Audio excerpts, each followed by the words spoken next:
من همزه ونفخه ونفثه. بسم الله الرحمن الرحيم. ظهر الفساد في البر والبحر بما كسبت أيدي الناس ليذيقهم بعض الذي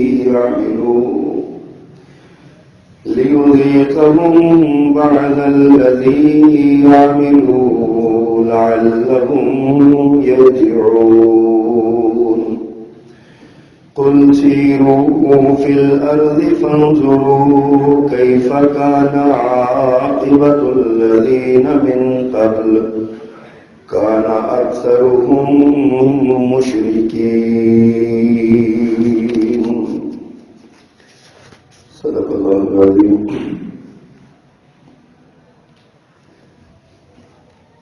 حج سنجی حمد و ثنا، تعریف و تسبیح، تکبیر و تحلیل، بڑائی، بزرگی، کبریائی کے سارے کلمات اللہ جل جلالہ کے لیے خاص ہیں. درود و سلام امام الرسول خطیب الانبیاء سید ولد آدم رسول محتشم نبی معظم امام الہدی رسول خدا جناب محمد مصطفیٰ صلی اللہ علیہ وآلہ وصحبہ وسلم کی ذات والا صفات کی مختصر کلمات حمد و صلوات کے بعد آج کی انسانیت مسائل کا، مشکلات کا، آلام کا، بیماریوں کا، تنگیوں کا، ترشیوں کا شکار ہے. اور یہ مسائل ایسے آ رہے ہیں انسانیت پر جیسے تسبیح کا دھاگا ٹوٹ جانے سے اس کے دانے گرتے ہیں، ایسے مسائل گرتے ہیں.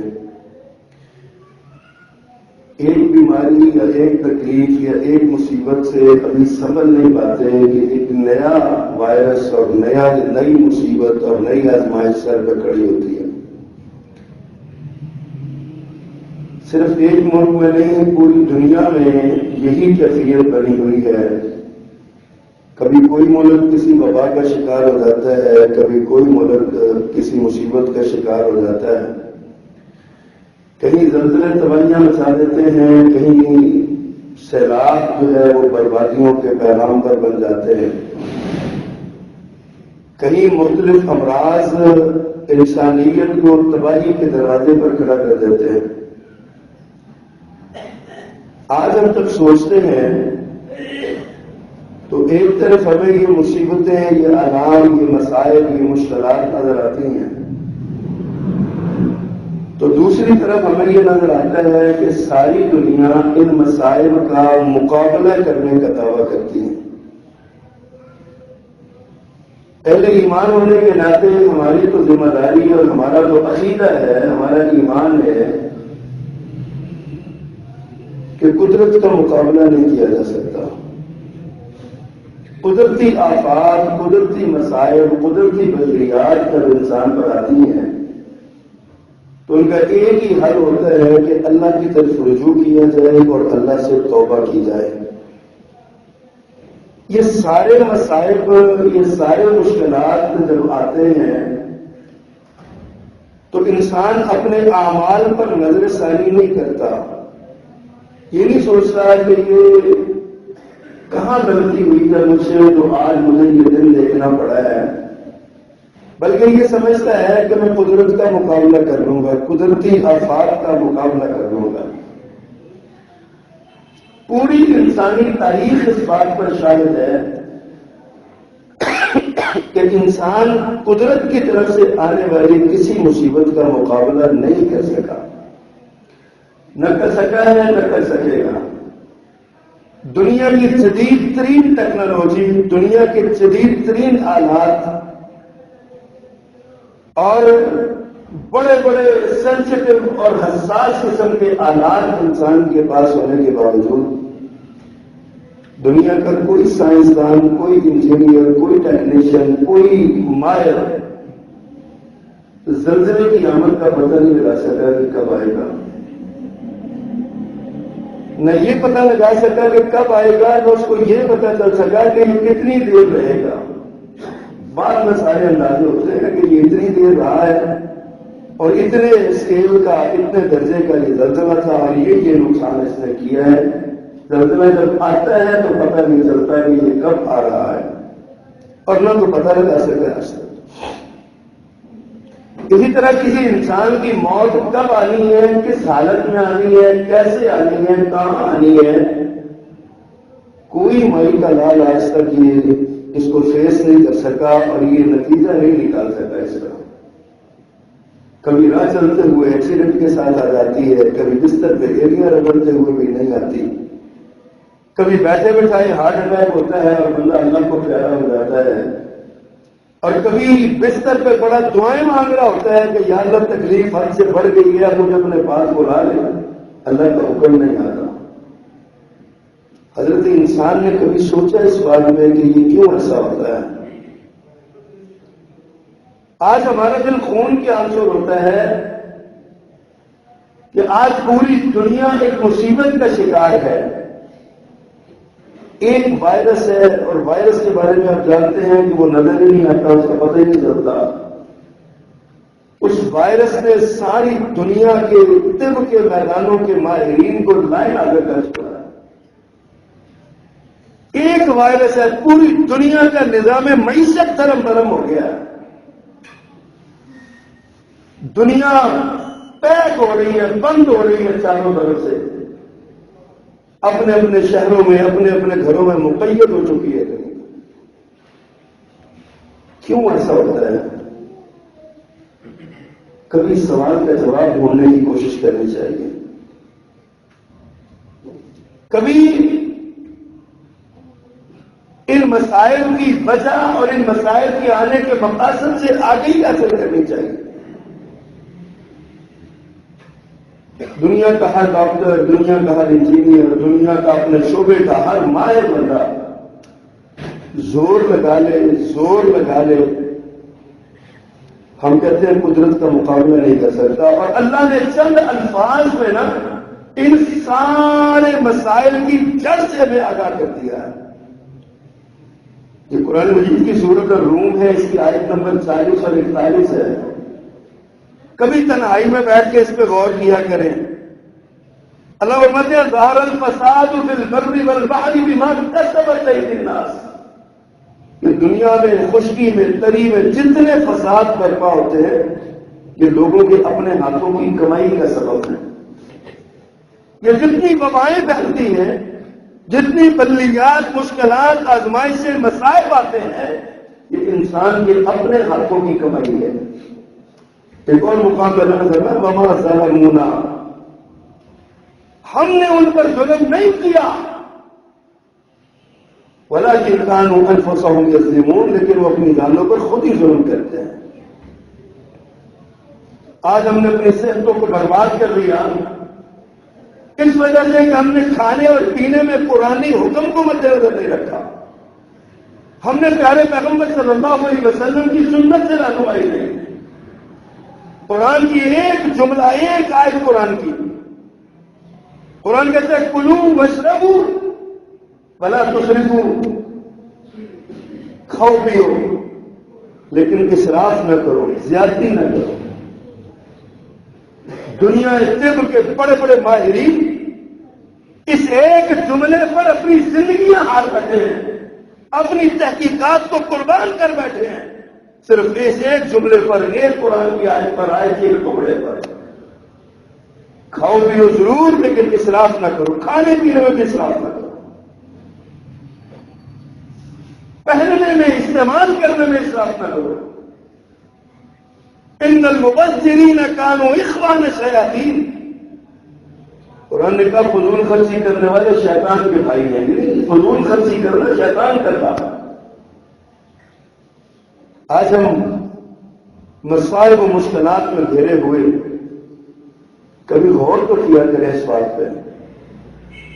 حضرت عبداللہ بن عمر بن خطاب رضی اللہ تعالی عنہ ایک روایت بیان کرتے ہیں، پیارے پیغمبر کا فرمان بیان کرتے ہیں، فرماتے ہیں کہ میں مہاجرین کی جماعت 10 افراد پر مشتمل ایک جماعت کا 10واں رکن تھا، ہم آپس میں بیٹھے باتیں کرتے تھے کہ نبی محترم صلی اللہ علیہ وسلم تشریف لائے۔ پیارے پیغمبر صلی اللہ علیہ وسلم کے تم آنے سے ہم سارے بادب ہو کے بیٹھ گئے، پیارے پیغمبر تشریف لائے، ہماری باتوں پہ غور کیا، پھر آپ نے ارشاد فرمایا مہاجرین کی جماعت 5 خصلتوں اور عادتوں سے میں اللہ کی پناہ مانگتا ہوں، مجھے ڈر ہے کہ کہیں تم اس میں مبتلا نہ ہو جاؤ، میں تمہارے اس میں مبتلا ہونے کے سے اللہ کی پناہ مانگتا ہوں، اللہ تمہیں ان خصلتوں سے بچائے۔ میرے پیغمبر نے وہ 5 امراض بیان کیے، ان 5 امراض پہ صرف اگر ہم غور کریں نا، صرف 5 امراض پہ، تو آج یہ کبھی ڈینگی وائرس، کبھی کرونا وائرس، کبھی کوئی وائرس، کبھی کوئی وائرس، سارے مسائل کی جڑ اور اصل اپنے ہاتھ آ جائے گی، اور مرض اس وقت تک پیچیدہ ہوتا ہے جب تک اس کی تشخیص نہیں ہوتی۔ مرض کی تشخیص ہو جائے تو علاج بہت آسان ہوتا ہے۔ پیارے پیغمبر صلی اللہ علیہ وسلم نے یہ سارے جو قومی اور بین الاقوامی مسائل ہیں نا، نبی محترم نے ان کی تشخیص 1400 سال پہلے فرما دی تھی۔ آپ آقا ارشاد فرماتے ہیں، فرمایا جب کسی قوم میں کھلا بے حیائی کا ارتکاب کیا جائے گا، سرے عام زناکاری اور بدکاری ہوگی، بے حیائی کے مناظر دیکھے جائیں گے سارے سرے عام، فرمایا اللہ پاک اس قوم کو بھوک اور طاعون کے عذاب میں مبتلا کر دے گا۔ بھوک آئے گی اور طاعون آئے گا۔ طاعون بھی ایک وبائی مرض ہے نا، جو چوہوں سے لاحق ہوتی ہے۔ جس علاقے میں یہ معاملہ ہوتا ہے وہاں پہ لوگ مرنے لگتے ہیں، جسم پہ ایک گھوڑا نکلتا ہے اور اس سے بندے کی موت ہو جاتی ہے۔ آقا نے ارشاد فرمایا بے حیائی کے ارتکاب کی سزا اللہ یہ دے گا کہ بھوک میں مبتلا کر دے گا اور طاعون میں مبتلا کر دے گا، اور یہ مرض ایسے ہوں گے، آقا نے ارشاد فرمایا لم تکن فی اسلافہم الذین مضوا، گزرے ہوئے لوگوں میں کسی نے ایسا مرض نہیں دیکھا ہوگا اور ایسی بیماریاں نہیں دیکھی۔ آج کرونا وائرس کا نام سنتے ہیں تو ہم کہتے ہیں یار یہ پہلی وائرس کا نام سنا ہے، ڈینگی وائرس کا نام سنتے ہیں تو کہتے ہیں پہلی وائرس کا نام سنا ہے۔ کبھی میرے آقا کی عدالت میں بھی جایا کرو، میرے آقا نے فرمایا تھا کہ یہ بیماریاں ایسی ہیں لم تکن فی اسلافہم الذین مضوا، گزرے ہوئے لوگوں میں کبھی ایسی بیماری نہیں پیدا ہوئی ہوگی۔ آج وہ بیماریاں ہم میں آ رہی ہیں، یہ میرے آقا کا فرمان ہے، ہم نے سمجھا نہیں ہے۔ ہم نے پیارے پیغمبر صلی اللہ علیہ وسلم کی عظمت اور آپ کی شان کو نہیں سمجھا، ہم یہ بھول گئے کہ آقا کریم اپنی مرضی سے بولتے ہی نہیں ہیں، ما ینطق عن الہوی ان ہوا الا وحی یوحی، آقا کریم جب بھی بولتے ہیں اللہ کی مرضی سے اور وحی سے بولتے ہیں۔ اللہ بلاتا ہے تو پیارے پیغمبر بولتے ہیں، یہ اللہ نے اپنے نبی کو یہ بات بتائی اور نبی نے ہمیں یہ بتائی ہے کہ اللہ سبحانہ و تعالیٰ جس قوم میں بے حیائی عام ہوگی اس قوم میں اللہ طاعون اور بھوک، غربت، افلاس، ہر بندہ ہاتھ پھیلا کے بیٹھا نظر آئے گا، یہ مسلط کر دے گا۔ پھر یہ نہیں کہ اتنا سا مرض ہوگا، ورنہ اس سے پہلی قوموں میں ایسا گزرا بھی نہیں ہوگا، نت نئے روز کوئی نہ کوئی نئی بیماری آئے گی۔ آج آپ غور کر رہے ہیں اس بات پہ، ویلنٹائن ڈے کے نام پہ کیا ہو رہا ہے، اور 8 مارچ کو جو ایک بین الاقوامی سطح پر عورت دن کا دن منایا جا رہا ہے، عورت مارچ کیا جا رہا ہے، اس میں کیا ہو رہا ہے؟ وہ کیا ہے؟ عورت کیا مطالبہ کرتی ہے؟ وہ چند عورتیں جو چند معاشرے کی گندی عورتیں، گندے فکر اور گندی سوچ والی عورتیں، ان کی سوچ کو سارے معاشرے میں مسلط کیا جا رہا ہے۔ آپ اپنے گرد و نواح پہ غور کریں، اپنے گھروں میں غور کریں، کیا ہماری بیٹیاں، ہماری بہنیں، ہماری بیویاں ایسی آزادی چاہتی ہیں؟ کیا ہمارے گھروں میں اس کا تصور بھی موجود ہے؟ اور ہم اکثریت میں بسنے والے یہ چند اباحیت زدہ لوگ۔ آج میں ایک ویڈیو دیکھ رہا تھا، کچھ خواتین نعرے لگا رہی ہیں ہمیں آزادی دے، اور چہروں میں نقاب ڈالے ہوئے، منہ چھپائے ہوئے۔ مجھے بڑی ہنسی آئی، میں بڑا حیران ہوا۔ میں نے کہا جب ہم ان سے کہتے ہیں کہ قرآن تمہیں، اللہ کے رسول صلی اللہ علیہ وسلم کے فرمان میں تمہیں نقاب کرنے کا حکم ہے، چہرہ چھپانے کا حکم ہے، تو کہتی ہے ہماری آزادی کے خلاف ہے، ہمیں مقید کیا جا رہا ہے۔ اور آج اپنی آزادی کا نعرہ لگانے کے لیے منہ چھپا کے سامنے کھڑی ہوتی ہے۔ نہ سانس گھٹتا ہے، نہ دم گھٹتا ہے، نہ آزادی جو غلامی کا احساس ہوتا ہے، اور سمجھتی ہے کہ ہم نے جناب بہت بڑا مار کا مارا ہے۔ آج ہم پہ عذاب آ رہے ہیں، سزائیں آ رہی ہیں۔ آج ہی ہمیں ایک چھوٹے سے نظر نہ آنے والے وائرس نے ساری دنیا کو سک کر کے رکھ دیا ہے۔ دنیا کے اسٹاک ایکسچینج تباہ ہو رہے ہیں، دنیا کی معیشت ڈاؤن ہو رہی ہے، اور کاروبار بند ہو رہے ہیں۔ ایک مرض ہے نا، ایک وائرس ہے چھوٹا سا جو نظر میں نہیں آتا، اب ہم اس کا مقابلہ کر رہے ہیں، ہم اس کا مقابلہ کر رہے ہیں۔ بھائی مقابلہ اللہ کی طرف سے آنے والی سزا کا، عذاب کا مقابلہ تم کیسے کرو گے؟ لیکن تم یہ ہم عام سنتے ہیں، ہم مقابلہ کریں گے جناب اس کا۔ میرے آقا نے 1400 سال پہلے فرمایا تھا، جس معاشرے میں، جس قوم میں بیماری، یہ بے حیائی کی بیماری عام ہوگی نا، وہاں پہ طاعون اور یہ بیماریاں بھوک مسلط ہوگی۔ نبی محترم نے فرمایا جس معاشرے میں ناپ تول میں کمی ہوگی، جس معاشرے کے دکاندار، جس قوم کے دکاندار ناپ اور تول میں کمی کریں گے، ڈنڈی ماریں گے، دینے کے پیمانے اور دینے کے اور رکھیں گے، لیتے ہوئے زیادہ لیں گے، دیتے ہوئے کم دیں گے، فرمایا ایسی قوم پر قحط سالی، سخت محنت اور مشقت اور ظالم بادشاہ مسلط ہو جائیں گے جو کنٹرول کریں گے۔ نظر ڈالی سے اپنے معاشرے میں آج ہم پہ قحط سالی ہے، آج ہم پہ سخت محنت اور مشقت کا عذاب ہے، آج ہم پر ظالم حکمران مسلط ہے جو ہماری رگوں کا خون نچوڑنے کو ڈر رہے ہیں، ہمارے کچن چلانا مشکل کر دیا ہے، سفید پوشوں کی سفید پوشی بیچ چوراہے کے ننگی ہو رہی ہے۔ ہم حکمران کو تو گالیاں دیتے ہیں، ہم یہ نہیں دیتے کہ یہ حکمران آیا کیوں ہے ہم پہ، اس کا سبب کیا ہے؟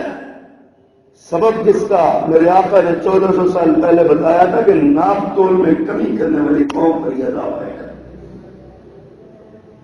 آج ہم ناپ تول میں کمی کرتے ہیں، ہمارے لینے دینے کے پیمانے اور ہماری مرضی کا ہو تو کیسا بھی ہم قبول کرتے ہیں، ہماری مرضی کا نہ ہو چاہے قرآن کی آیت کی کیوں نہ ہم چھوڑ دیتے ہیں، ہم نہیں مانتے۔ اللہ اکبر۔ میرے آقا نے ارشاد فرمایا جو قوم کے لوگ زکات نہیں دیں گے وہاں پہ بارش نہیں برسے گی، بارشیں روک لی جائیں گی، اور اگر کبھی کو بارش ہوگی تو وہ صرف بہائم کی وجہ سے ہوگی، چوپانوں کی وجہ سے ہوگی، وہ بارش ان جانوروں کی وجہ سے ہوگی، یہ بھینسوں گایوں بکریوں کی وجہ سے ہوگی۔ یہ بھی اللہ کی مخلوق ہے، اللہ ان پہ ترس کرے گا اور ان کی وجہ سے انسان کو بارش ملے گی۔ اگر زکات نہ دو گے تو بارشیں رک جائیں گے، لیکن کیا کریں، ہمیں یقین ہو تو ہم مانیں نا، ہمیں یقین نہیں ہے۔ آج ہم بیماریوں سے خوف زدہ ہیں، عذابوں سے خوف زدہ ہیں۔ اللہ اکبر۔ میرے آقا نے چوتھی بات ارشاد فرمائی جس سے آپ نے پناہ مانگی، فرمایا جس قوم میں عہد شکنی ہوگی اس قوم پہ اجنبی دشمن مسلط کر دیا جائے گا۔ آج ہمیں پتہ ہے ہمارے حکمران کون ہیں؟ اصل حکمران کون ہے اور ظاہر حکمران کون ہے؟ آج کون لوگ ہیں ہماری معیشت کو سدھارنے والے؟ آج کون ہے ہمارے بینک پہ بیٹھنے والے؟ آج کون ہے ہمارے ایف بی آئی کو ڈائریکٹ کرنے والے؟ آج کہاں سے وہ آئے؟ کیسے ہم پہ مسلط ہوئے؟ کاش کہ ہمیں اپنے نبی کی بات پہ یقین ہو جاتا۔ آپ نے فرمایا تھا اجنبی دشمن مسلط ہو جائیں گے جب عہد شکنی کریں گے، وعدوں کو کہیں گے یہ وہ قرآن میں گھس تو نہیں نہ ہوتے، وعدوں کے بارے میں کہیں گے کوئی ضرورت نہیں ہے، جو بات نکل گئی رات گئی بات گئی۔ اور پھر عہد شکنی صرف یہ نہیں ہوتی کہ آپس کی عہد شکنی، قوموں کے درمیان عہد شکنی۔ پاکستان بناتے وقت اکابرین تحریک نے کہا تھا کہ ہندوستان کے مسلمانوں کی حفاظت پاکستان کرے گا۔ آج ہندوستان کے مسلمانوں کو جلایا جا رہا ہے، ان کی املاک کو نظر آتش کیا جا رہا ہے، مساجد کے مینار گرائے جا رہے ہیں، مدارس کو آگ لگائی جا رہی ہے، اور یہ کسی دور افتادہ گاؤں میں نہیں، بھارت کے دارالحکومت اور بھارت کے دل میں ہو رہا ہے۔ ساری دنیا منہ میں گھنگریاں ڈالے بیٹھی ہوئی ہے، اور پاکستان کے حکمران اور عوام بیچاری یہ اپنی بے بسی کا رونا رو رہے ہیں، بے بسی کا لوہا پڑ رہے ہیں۔ ہم نے عہد شکنی کی، ہم نے ان کی مدد کرنی تھی، ہم نے ان کی مدد کرنی تھی، لیکن نہ وہ ہم سے مدد مانگ رہے ہیں نہ ہم ان کی مدد کر رہے ہیں۔ مسلمان اپنی اپنی دنیا میں پھنسا ہوا ہے، اپنی اپنی آگ میں جل رہا۔ میرے آقا نے ارشاد فرمایا تھا اللہ اکبر۔ اور پانچویں بات آپ نے ارشاد فرمایا جب قوم کے امام اور سردار کتاب اللہ کے مطابق فیصلے لینا کریں گے تو اللہ تعالیٰ تمہیں اس قوم کو آپسی اختلافات میں جھگڑوں میں مبتلا کر دے گا۔ آج ذرا جگر پہ ہاتھ رکھ کے سوچو، کوئی کسی دوسرے پر اعتماد کرتا ہے؟ کوئی کاروباری کسی دوسرے پر؟ سب ایک دوسرے کو تاؤ لگانے والا ہے۔ اللہ من شاء ربی، کوئی ہوگا کوئی ہزار میں سے ایک۔ مجموعی بات کر رہا ہوں معاشرے کی۔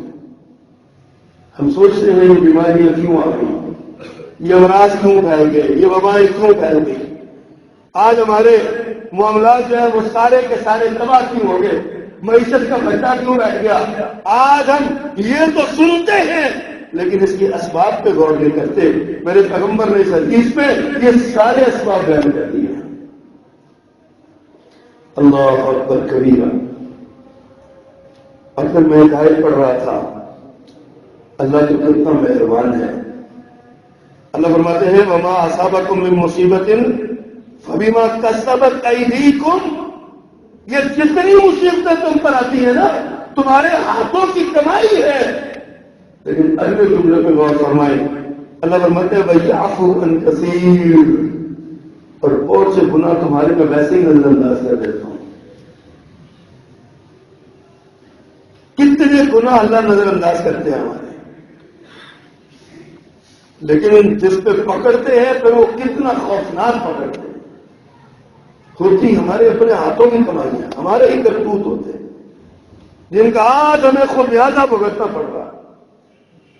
آج دیکھ لیں خوشحالی بھی ہے لیکن ہم سے بڑا بدحال بھی کوئی نہیں، پیسے بڑے ہیں لیکن کھا پی نہیں سکتے، لاکھوں کروڑوں روپیہ ہمارا ہے لیکن بینکوں میں پڑا ہے، ہم اس کو جتنی ضرورت ہے اتنے سے پیسے نکال لیتے ہیں۔ اب تو قانون بن گیا، آپ کی اپنی کمائی کا 10 لاکھ نکالو گے تو حساب دینا پڑے گا، نکالا کیوں ہے، کیوں نکال رہے ہو 10 لاکھ روپیہ، جمع کرواؤ گے تو حساب دینا پڑے گا، کیوں جمع کروا رہے ہو، کہاں سے آیا ہے، کہاں پہ رکھا تھا، اب تک کیوں نہیں ظاہر کیا۔ یہ اللہ کا عذاب کم ہے یہ ہمارے لیے، ہماری اپنی کمائی ہے، ہم نے محنت مزدوری کی ہے، دکانوں پہ بیٹھے ہیں، کاروبار کی ہے، مدد کمائی کی ہے، جان لڑائی ہے، آج ہمارے پاس کچھ پیسے آ گئے ہیں، ہمیں حساب دینا پڑتا ہے۔ اسلام کے نظام معیشت کو چھوڑ کے اسی طرح ہم تباہ ہوں گے جیسے ہو رہے ہیں۔ اللہ اکبر۔ اور حضرات یہ آزمائشیں جو آتی ہیں نا، اللہ بڑا مہربان ہے، بڑا کریم ہے، بہت مہربانی کرنے والا ہے۔ اللہ تعالیٰ نے ان آزمائشوں کے جو یہ مصیبتیں آتی ہیں، ان کے 3 بڑے مقاصد علماء نے بیان فرمائے ہیں۔ یہ آزمائشیں آتی کیوں ہیں؟ یہ مصیبتیں کیوں آتی ہیں؟ انسان کیوں انہیں ملوث ہوتا ہے؟ 3 بڑے بڑے مقاصد اس کے بیان کیے گئے ہیں۔ سب سے پہلا مقصد یہ ہوتا ہے، یہ آزمائش، یہ ابتلا اور یہ مصیبت بطور آزمائش کی ہوتی ہے۔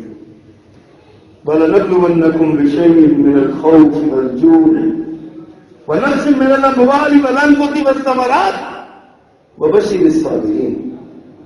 اللہ فرماتے ہیں ہم تمہیں آزمائیں گے خوف سے۔ آج کیسا خوف جاری ہے؟ سعودی عرب جیسا ملک اپنے ملک کے تمام ایئرپورٹ اور تمام سرحدیں بند کر رہا ہے۔ پورے پاکستان کے 22 یا 20 کروڑ افراد میں سے 2 افراد میں ایک وائرس کی تصدیق ہوتی ہے۔ سارا بلوچستان بند ہو گیا، سارا سندھ بند ہو گیا، سرحدیں بند ہو گئی ساری۔ چائنا سے اس وائرس کا آغاز، یہ خوف ہے نا، سارے چائنا کو پیک کر دیا گیا ہے۔ لوگ جو کاروباری طور پہ وہاں وابستہ ہیں وہ روتے پھر رہے ہیں، کہتے ہیں ہمارے کاروبار تباہ ہو گئے۔ کبھی ہم نے سوچا ایسا کیوں ہوتا ہے؟ اللہ فرماتے ہیں کہ یہ ہم نے آزمائش ڈالی ہے، اس سے 2 چیزیں ہوں گی، ایک صبر کا مادہ پیدا ہوگا اور دوسرا گناہ معاف ہوگی۔ جو اہل ایمان ہے ان کے لیے مصیبت بھی اللہ کے طرف سے رحمت بن جاتی ہے۔ حدیث میں آتا ہے مومن کی زندگی بڑی عظیم ہے، اس کو خوشی ملتی ہے تو اس پہ شکر کرتا ہے، اللہ اجر دیتا ہے۔ مصیبت آتی ہے تو صبر کرتا ہے، اللہ تب بھی اجر دیتا ہے۔ فرمایا اس مومن کو کانٹا بھی چبھتا ہے نا، اس کانٹے پہ بھی وہ صبر کرتا ہے، اللہ اس کا بھی ثواب دیتا ہے اس کو۔ یہ مومن کی زندگی ہے، مومن کی۔ لیکن کیا اس کو یہ کہا جا سکتا ہے یہ اس کی زندگی ہے؟ جو یہ کہتے ہیں کہ جناب مسجدوں کی کوئی ضرورت نہیں ہے، مسجدیں کم سے کم ہونی چاہیے، مسجدوں کو بند کیا جا رہا ہے، گرودوارے اور مندروں پہ ہزاروں ایکڑ زمین وقف کی جا رہی ہے۔ یہ لال مسجد کا سایہ پھر ایک بار اٹھ رہا ہے نا، آپ دیکھ رہے ہیں وہاں پہ کیا ہے؟ یہ سرکاری زمین ہے جہاں پہ مسجد کی ضرورت نہیں ہے، کیوں مسجد بناتے ہو؟ کرتارپور بارڈر پہ کون سے گرودوارے کی ضرورت ہے جس کو تم نے سینکڑوں ایکڑ اراضی دے دی ہے؟ اتنا بڑا مندر تم نے وہاں پہ بنا دیا، مرے ہوئے تو جہاں کوئی جس علاقے میں کوئی ہندو رہتا ہی نہیں ہے وہاں کے مندر بھی تعمیر کر رہے ہیں، اور مسجد بنانے پہ پابندیاں ہیں۔ آپ 1500 فٹ سے اندر مسجد نہیں بنا سکتے۔ آپ یہ ساری ذمہ داریاں پوری کریں، آپ یہ تعلق کچھ مطلب یہ ہے کہ بنے نا، مسجدیں بند کی جا رہی ہیں، بے آباد کی جا رہی ہیں، اجاڑی جا رہی ہیں، مندر اور گرودوارے بنائے جا رہے ہیں۔ یہ اہل ایمان کے لیے یہ آزمائش ہوتی ہے، اہل کفر کے لیے ان کے کرندوں کے لیے یہ اس طرح کی چیزیں عذاب ہوتی ہیں۔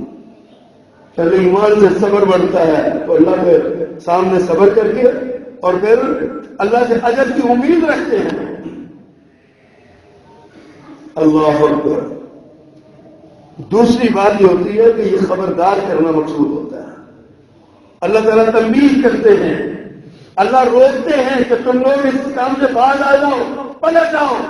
دیکھیے قرآن کی آیت ظاہر الفساد فی البر والبحر بما کسبت ایدی الناس، آگے جا کے اس کے آخر کا لفظ جو ہے نا وہ کیا ہے؟ لعلہم یرجعون۔ یہ اس لیے ہے تاکہ تم پلٹ آؤ، تاکہ تم لوٹ آؤ، تاکہ تم واپس آ جاؤ۔ اللہ اکبر۔ اور ایک اور مقام اللہ فرماتے ہیں وَلَنُذِيقَنَّهُم مِّنَ الْعَذَابِ الْأَدْنَىٰ دُونَ الْعَذَابِ الْأَكْبَرِ۔ ہم ایک بہت بڑے عذاب سے پہلے تمہیں چھوٹا چھوٹا عذاب سکھاتے ہیں، ہم تمہیں یہ جھٹکے دکھاتے ہیں کہ تمہارا زمین میں دار ہوتا ہے۔ یہاں بھی آخری لفظ کیا ہے؟ لعلہم یرجعون۔ یہ چھوٹی چھوٹی مصیبتیں، آزمائشیں، عذاب، مشکلات یہ اس لیے آتی ہیں لعلہم یرجعون، تاکہ تم اللہ کی طرف پلٹ جاؤ۔ یہ مصیبتیں تو اس لیے آتی ہیں کہ تمہارا اللہ کی طرف رجوع ہو. مصیبت آئے تو مسجدیں آباد ہو جائیں، مصیبت آئے تو اللہ کے گھروں میں وقت گزرنے لگے، مصیبت آئے تو اللہ کا ذکر بندہ کرنے لگے. لیکن یہاں پہ کوئی مصیبت آتی ہے تو ہم اس کا مذاق اڑانے لگتے ہیں. مصیبت آتی ہے تو ہم اس کا ٹھٹا اڑاتے ہیں، ہم اس کو انجوائے کرتے ہیں. معاذ اللہ معاذ اللہ. آزمائش آئی ہے تو مصیبت آئی، ہم اس کو انجوائے کرنے لگتے ہیں. ہمیں یہی سبق دیا گیا، زندہ دلی اسی کا نام ہے.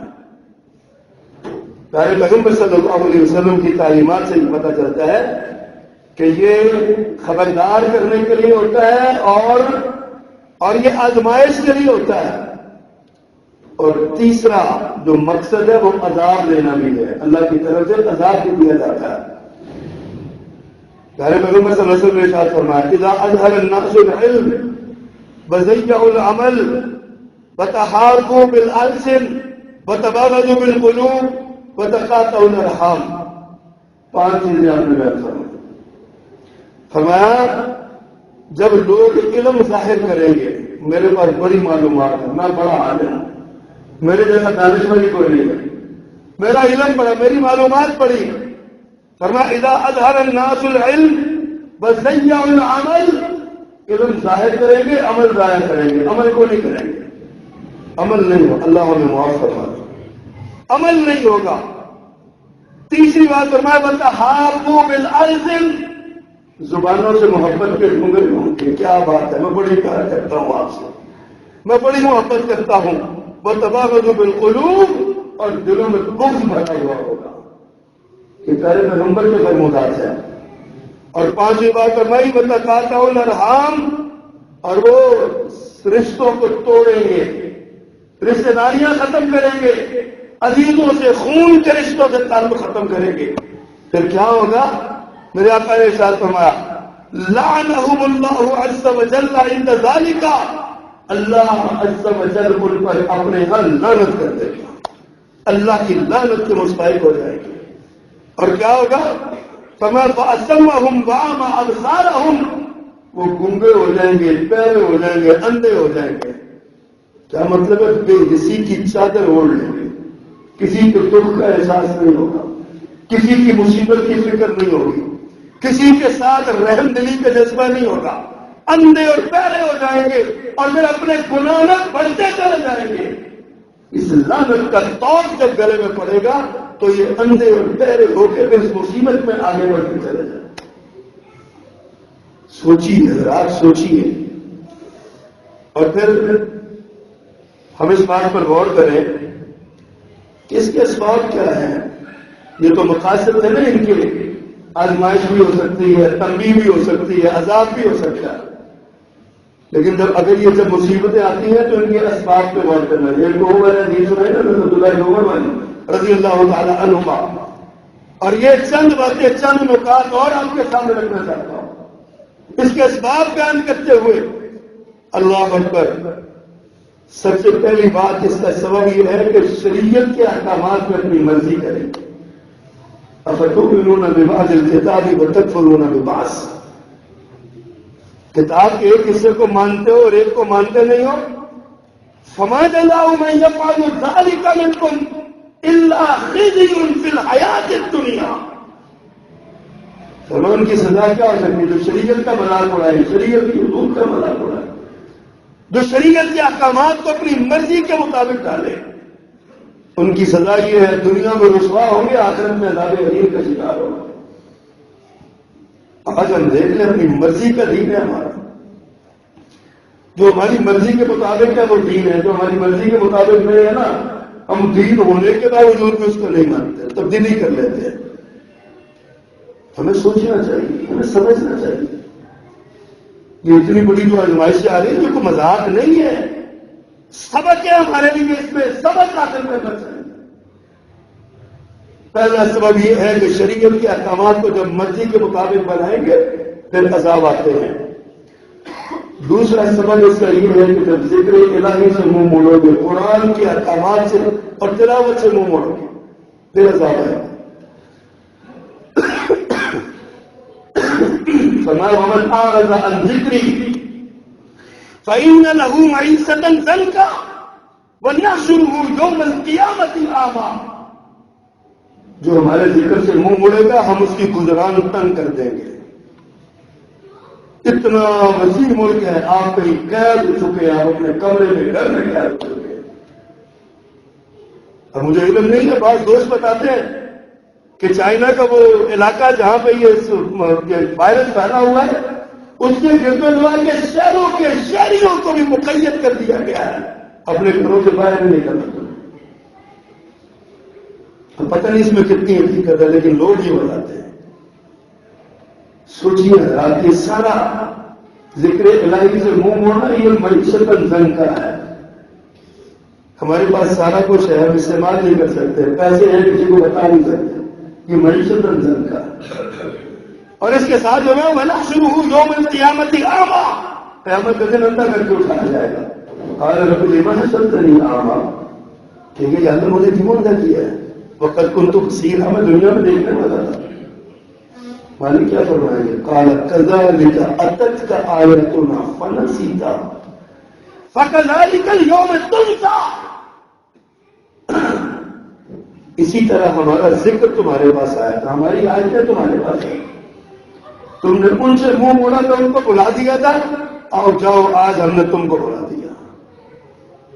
آج ہماری نظر میں تمہاری کوئی حکمت، کوئی ویلیو، کوئی شے نہیں. قرآن نے ایک اور مقابلہ میں فرمایا نا ایسے لوگوں کے لیے فَلَا نُقِيمُ لَهُمْ يَوْمَ الْقِيَامَةِ وَزْنًا، ان کے جرائم کی فہرست اتنی طویل ہے اللہ ترازو نہیں لگائیں گے ان کا وزن کرنے کے لیے. ڈائریکٹ جہنم میں جرائم کی فہرست بہت طویل ہے، جرائم کی فہرست بڑی ہے. اللہ اکبر. پھر ایک سبب مسجدوں میں فساد پھیلانا بھی ہے. یہ جو ہماری مصیبتیں آ رہی ہیں نا، وہی بات جو میں پہلے کہہ چکا ہوں، مسجدیں ڈھائی جا رہی ہیں. مسجدیں بنانے میں تکلیف ہوتی ہے، مسجدیں آباد نہیں. حکمران کا تو کام ہے کہ وہ مسجدیں آباد کرے، حکمران مسجدیں گرا رہے ہیں، مسجدیں نہ بنانے کی تحریک چلا رہے ہیں. اور گرجے اور مندر اور گردوارے اور جناب غیر مسلموں کی مدرگاہوں کو بڑی شہرت کے ساتھ بنا رہے ہیں اور کہتے ہیں ہم نے صاف امیج دنیا کو دکھا ہے. تم جتنا جی چاہتا ہے صاف امیج دکھا لو، جتنا جی چاہتا ہے ان کی شرائط مان لو. قرآن نے کہہ دیا لن ترضى عنك اليهود ولا النصارى حتى تتبع ملتهم، ان کو راضی کرنے کا ایک ہی راستہ ہے، ان کا دین اختیار کرو پھر وہ راضی ہو. جتنا جی چاہتا ہے کوشش کر لو، وہ نہیں راضی ہوں گے جن کو راضی کرنے کے لیے اتنا کچھ کر رہے ہیں. ومن أظلم ممن منع مساجد الله أن يذكر فيها اسمه وسعى في خرابها، اس سے بڑا ظالم کون ہے جو لوگوں کو مسجدوں میں اللہ کے ذکر سے روکے اور مسجدوں میں خرابی پیدا کرے، فساد پیدا کرے مسجدوں میں. یہ سبب ہے عذاب کے آنے کا، ناشکری سبب ہے. اللہ نے ذکر کیا قرآن مجید میں، فرمایا وضرب اللہ مثلا قرية كانت آمنة مطمئنة يأتيها رزقها رغدا من كل مكان.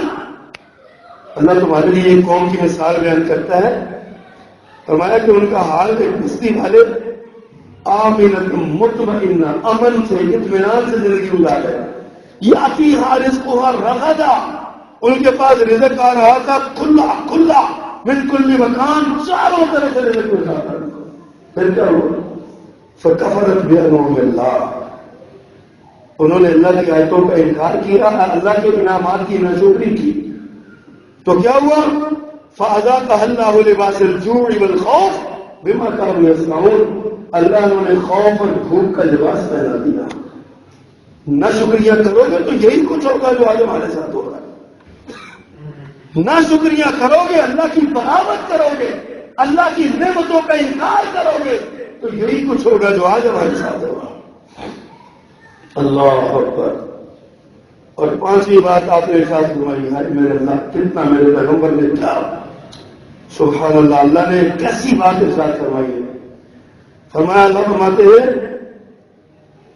وَإِذَا أَرَدْنَا أَن نُهْلِكَ قَرْيَةً أَمَرْنَا مُتْرَفِيهَا فَفَسَقُوا فِيهَا، جب ہم کسی قوم کو ہلاک کرنے کا ارادہ کرتے ہیں نا تو اس کے خوشحال لوگوں میں ان کو حکم دیتے ہیں کہ تم برائی کا ارتکاب کرو، فسق و فجور کا ارتکاب کرو۔ آج خوشحال لوگوں کی شادیاں دیکھ لیں، خوشحال لوگوں کے گھروں میں برتھ ڈے پارٹیاں دیکھ لیں، خوشحال لوگوں کے گھروں میں ہونے والی تقریبات دیکھ لیں۔ فَفَسَقُوا فِيهَا، اللہ فرماتے ہیں یہ خوشحال لوگ یہ اس میں فساد کریں گے، پھر کیا ہوگا؟ وہ کریں گے، پھر کیا ہوگا؟ اللہ فحق علیہ القول فدمرناها تدمیرا، فرما ان پر ہمارے عذاب کا حکم ثابت ہو جائے گا اور ہم ان کو تباہ و برباد کر کے رکھ دیں گے۔ سوچیے حضرات، میں بھی اور آپ بھی، اللہ نے خوشحالی دی ہے تو اس کا کیا شکر ادا کرتے ہیں؟ اللہ نے خوشحالی دی ہے تو ہماری شادیوں میں کیا ہوتا ہے؟ اللہ کی خوشحالی دی ہے تو ہم کیا کرتے ہیں؟ ہماری شادی بیاہوں میں جو کچھ ہوتا ہے شیطان کو جیسے راضی کیا جاتا ہے، پھر ہم کہتے ہیں ہم پر عذاب آتے ہیں، ہم پر مصیبتیں آئی ہیں، مشکلات آئی ہیں۔ اللہ فرماتے ہیں ظہر الفساد فی البر والبحر بما کسبت ایدی الناس، اس روئے زمین پر خشکی اور تری میں اگر فساد برپا ہوتا ہے تو تمہارے ہاتھوں کی کمائی ہے، تمہارے اعمال کا نتیجہ ہے، تمہاری وجہ سے یہ سارا کچھ ہوتا ہے۔ تو آج سوچ لیجیے، غور کر لیجیے، آج دنیا بھر میں پھیلا ہوا یہ فساد کس وجہ سے ہے؟ اس پر ہمیں غور کرنا چاہیے، اس پر عمل کرنا چاہیے اور اس کے بارے میں ہمیں سوچنا چاہیے۔ اللہ ہمیں عمل کرنے کی توفیق دے۔